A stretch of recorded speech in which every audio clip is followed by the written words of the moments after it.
ನಮಸ್ತೆ, ಎಜಿ ನ್ಯೂಸ್ಗೆ ಸ್ವಾಗತ.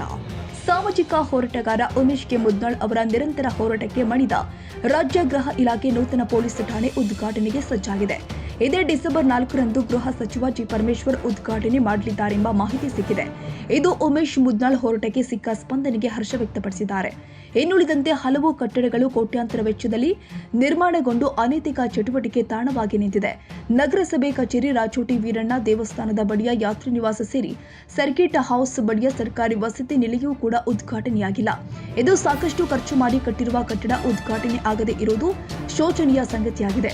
ಕೋಟ್ಯಾಂತರ ರೂಪಾಯಿ ವೆಚ್ಚದಲ್ಲಿ ಕಟ್ಟಿರುವ ಕಟ್ಟಡದಲ್ಲಿ ಕಚೇರಿ ಮಾಡುವ ಬಯಕೆ ಇಲ್ಲದಿದ್ರೆ ಬಾಡಿಗೆಗಾದರೂ ನೀಡಿದ್ರೆ ಸರ್ಕಾರದ ಬೊಕ್ಕಸಕ್ಕೆ ಹಣವಾದರೂ ಬರುತ್ತೆ.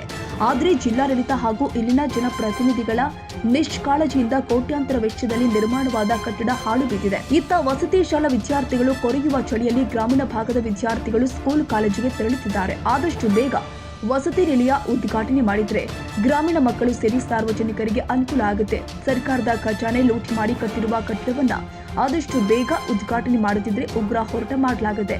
ನೂತನ ಕಟ್ಟಡಗಳು ಉದ್ಘಾಟನೆ ಆದ್ರೆ ವಿದ್ಯಾರ್ಥಿಗಳು, ಸಾರ್ವಜನಿಕರು, ಅಧಿಕಾರಿಗಳಿಗೆ ಅನುಕೂಲವಾಗುತ್ತೆ ಎಂಬ ಅಭಿಪ್ರಾಯ ವ್ಯಕ್ತಪಡಿಸಿದ್ರು. ನಂತರ ಹೋರಾಟದಿಂದ ಇವತ್ತು ನಗರ ಪೊಲೀಸ್ ಠಾಣೆ ಉದ್ಘಾಟನಾ ಭಾಗ್ಯ ಕಂಡಿರ್ತಕ್ಕಂಥದ್ದು, ಗೃಹ ಇಲಾಖೆ ಸ್ಪಂದಿಸಿರ್ತಕ್ಕಂಥ ನಮ್ಮ ಹೋರಾಟಕ್ಕೆ ಸಿಕ್ಕಂಥ ಜಯ. ಆದರೆ ಜಿಲ್ಲೆಯಲ್ಲಿ ಸುಮಾರು 15 ಕೋಟಿವರೆಗೆ ಖರ್ಚು ಮಾಡಿ ಕಟ್ಟಿರ್ತಕ್ಕಂಥ ಇನ್ನು ವಿವಿಧ ಕಟ್ಟಡಗಳು, ಅಂದರೆ ಉದಾಹರಣೆಗೆ ಏನದ ನಗರಸಭೆ ಕಟ್ಟಡ ಸುಮಾರು 6 ಕೋಟಿಗಿಂತ ಹೆಚ್ಚಿಗೆ ಖರ್ಚು ಮಾಡಿ ಕಟ್ಟಿದ್ರೆ ಅದು ಕೂಡ ತಕ್ಷಣ ಉದ್ಘಾಟನೆ ಮಾಡಬೇಕು. ಇನ್ನೊಂದು ಏನದ ಹಳೆ ಕಟ್ಟಡದಲ್ಲಿ ಏನದ ಸಾಕಷ್ಟು ದಳ್ಳಾಳಿಗಳ ಹಾವಳಿ ಜಾಸ್ತಿ ಆದ, ಅದು ಕಡಿವಾಣ ಹಾಕಬೇಕಾದ್ರೆ ಹೊಸ ಕಟ್ಟಡದಲ್ಲಿ CC ಕ್ಯಾಮ್ರಾ ಇರೋದ್ರಲ್ಲಿಂದ ಅಲ್ಲಿ ದಳ್ಳಾಳಿಗಳ ಹಾವಳಿ ಕಡಿವಾಣ ಆಗ್ದಂಗೆ ಆಗ್ತದೆ.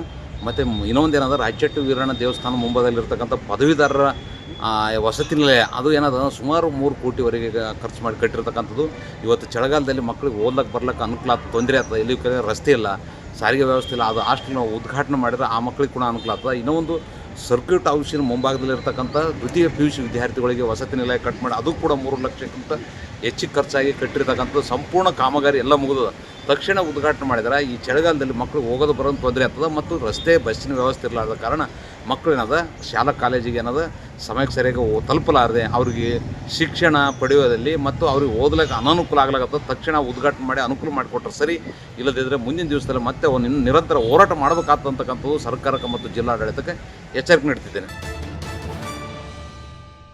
ಕನ್ನಡಿಗರ ಮೆಚ್ಚಿನ ನಿಮ್ಮ AJ 24/7 ನ್ಯೂಸ್ ಕನ್ನಡ ವಾಹಿನಿ ಇದೀಗ ಟಿವಿಯಲ್ಲಿ ಲಭ್ಯ. ವೇಳೆ ನೋಟಿಸ್ ಕೊಟ್ಟಿದ್ರೆ ವಾಪಸ್ ತಗೋತೀವಿ. ಇವತ್ತು ವಕ್ಫ್ ಪ್ರಾಪರ್ಟಿ ಅಂತೇಳಿ ಬರ್ತದೆ ಅಂತ ಹೇಳಿದ್ರೆ ರೈತರು ಬೀದಿಗೆ ಬದಲು ಏನ್ ಮಾಡ್ಬೇಕಾಗತ್ತೆ? ಯಾರು ವೋಟ್ ಹಾಕಿಲ್ಲ ಅಂದ್ರೆ ಗ್ಯಾರಂಟಿನೆಲ್ಲ ಸ್ಟಾಪ್ ಮಾಡ್ಬಿಡ್ತೀವಿ.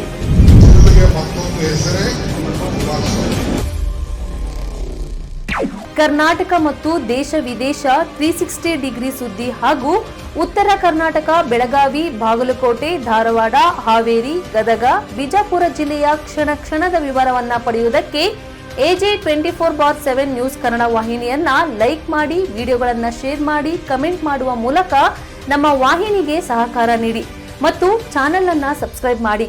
ಧನ್ಯವಾದಗಳು.